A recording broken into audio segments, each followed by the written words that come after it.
Pasaule taisnā pozīcijā. Kad pasaule izkrīt taisnā pozīcijā, jaunais gads sulās būt piepildīts ar panākumiem, noslēgumiem un jauniem sākumiem. Šī kārts norāda, ka tu būsi gatava pabeigt vecos projektus, pieņemt savus sasniegumus un atvērties jaunām iespējām, attiecībās. Pasaule nozīmē harmoniju un pilnību. Ja esi attiecībās, šis ir gads, kad jūs varat sasniegt jaunu tuvības līmeni. Tas var būt kopīgs ceļojums, svarīgs dzīves solis vai vienkārši sajūta, ka jūs abi esat atraduši līdzsvaru un prieku kopā.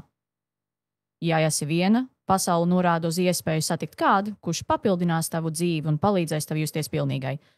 Tā būs attiecība, kurā abi jutīsies vienoti un saprasti. Darba un finanšu jomā pasaule liecina par veiksmīgu mērķu sasniegšanu. Šis ir gads, kad tu vari realizēt savus sapņus un sajust gandarījumu par paveikto. Ja esi smagi strādājusi, šis būs laiks, kad tava darba augļi sāks nest rezultātus. Finansiāli pasaule norāda uz stabilitāti un iespējām.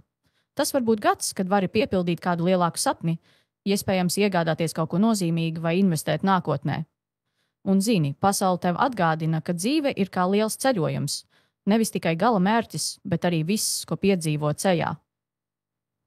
Tāpēc šogad svini savus sasniegumus un esi lepna par savu ceļu. Pasaule apgrieztā pozīcijā. Kad pasaule izkrīt apgrieztā pozīcijā, jaunais gads var norādīt uz sajūtu, ka kaut kas vēl nav pilnībā pabeigts vai piepildīts.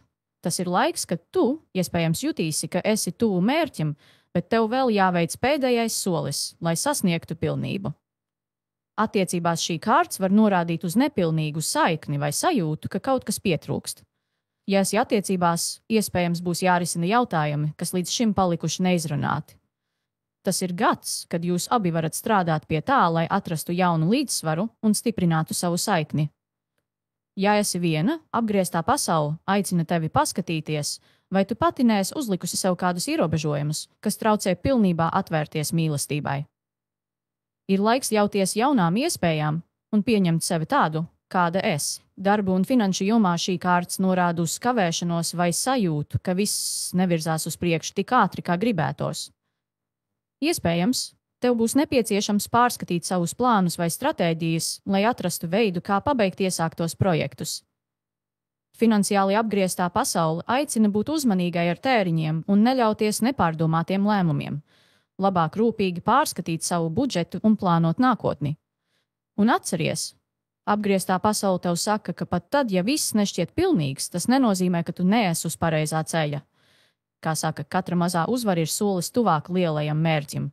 Šogad ļauj sev ticēt, ka viss notiek tieši tā, kā tam jānotiek.